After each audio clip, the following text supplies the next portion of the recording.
What's up YouTube, it's the one and only Legend of Winning, aka Low, and I'm back with another video. So the NBA regular season is coming to a conclusion, probably quicker than a lot of people were anticipating because it really just threw me by surprise. And because of this, what I decided to do is put a lot of my other videos that I was planning to put out on hold for a second and more so focus on the conclusion of the regular season and give you all just a slew of videos in the next upcoming weeks. Because of this, make sure you hit the subscribe button and the notification bell.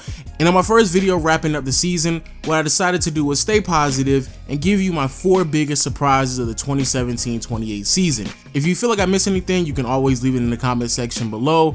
But with that being said, let's get right into this.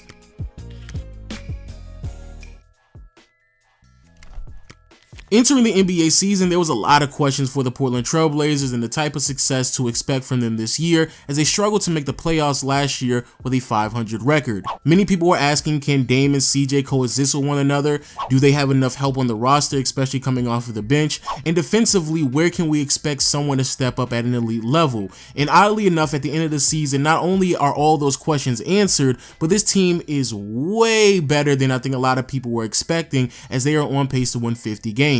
When it comes to the amount of help that is surrounding Dame, even though no, there isn't any star level athlete on this roster, still the competent pieces around them are more than enough to help them out in winning. Al-Farouq Aminu has stepped up when it comes to his ability to space the floor, and Shabazz Napier along with Evan Turner are pretty consistent options coming off the bench. Also, when it comes to the defensive side, shout out to Terry Stotts as he's made a huge improvement on this team, especially interior defense with Nurkic, as Nurkic has become one of the more elite level rim protectors in the NBA.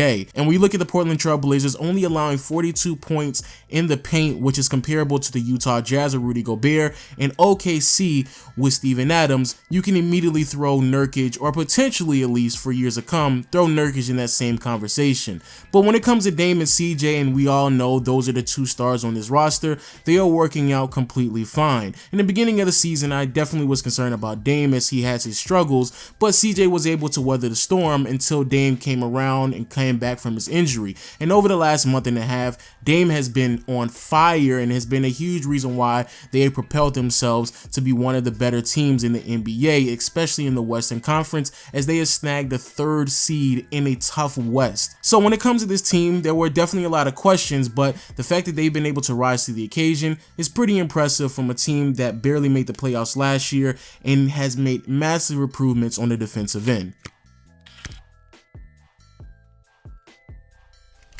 Now I know I'm going to get a lot of flack for this because just last year I was making a video saying how I didn't trust the process, but I'm not going to lie to you guys. Joel Embiid and Ben Simmons, they look pretty doggone good. I mean, the simple fact that they're just a rookie and sophomore duo able to do what they've been able to accomplish this season, it's been vastly impressive. And I know many people assume that this is a team that was going to make the playoffs because they were in a weaker conference. However, winning 50 games is something that many people were not anticipating. Robert Covington this year, especially early on, had a breakout season. He was a consistent 3-and-D guy, and that's something that almost every team in the NBA would love to have.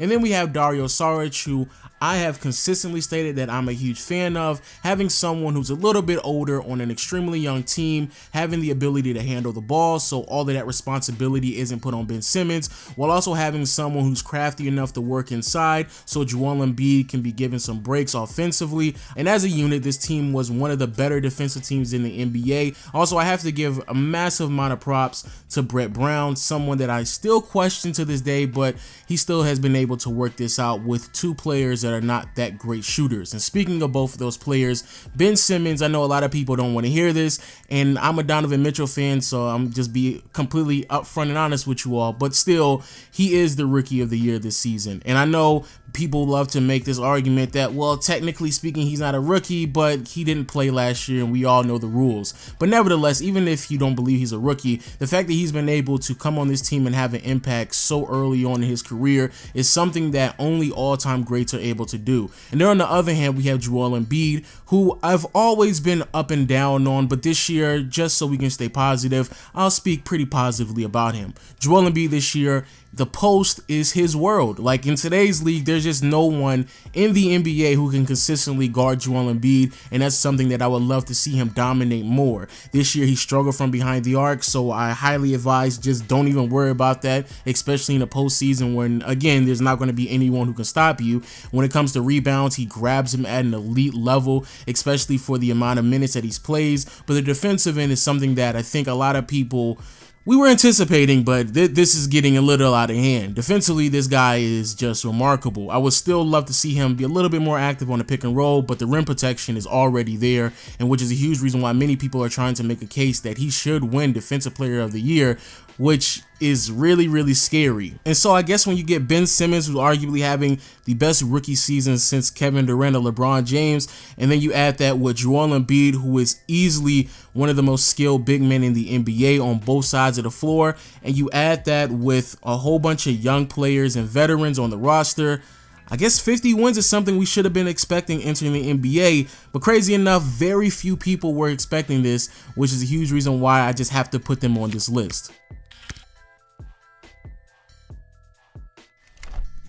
What happens when you lose your star athlete in Paul George, Jeff Teague, a starting point guard in today's NBA, and replace both of them with Victor Oladipo, Corey Joe, and Sabonis, who is a sophomore?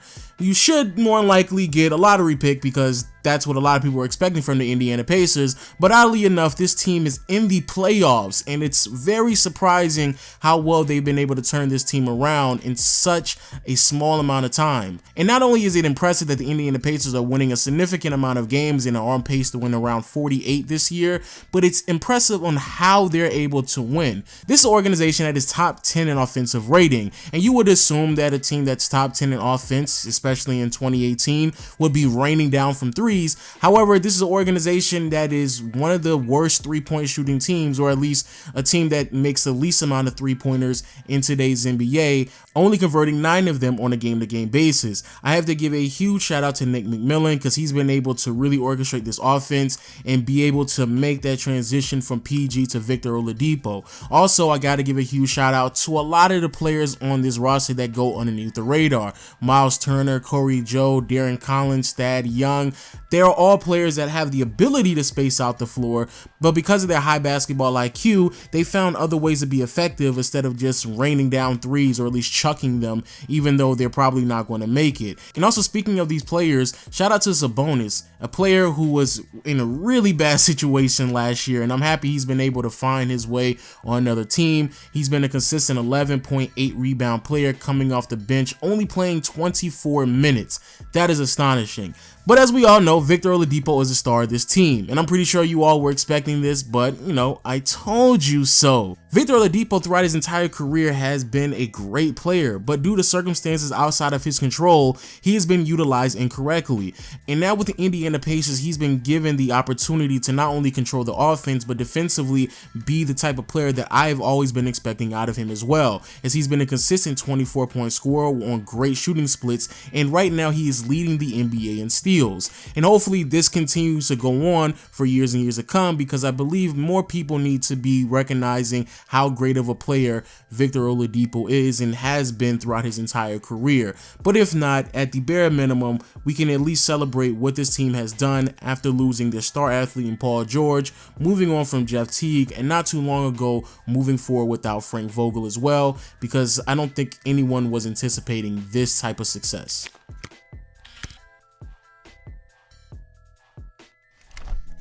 Now, when it comes to underrated, I definitely believe that word gets thrown around way too often in the NBA, but the Utah Jazz, they fit the bill. And not only are they underrated, but no one was expecting this type of success from this organization, because entering the regular season, this is a team that lost their star athlete in Gordon Hayward, traded away Rodney Hood in the middle of the season, and Rudy Gobert would go on to miss 26 games during the regular season. And yet somehow, some way, a rookie star in Donovan Mitchell was able to lead this team for majority of the regular season, and once Rudy Gobert came back, they took a whole nother step in greatness.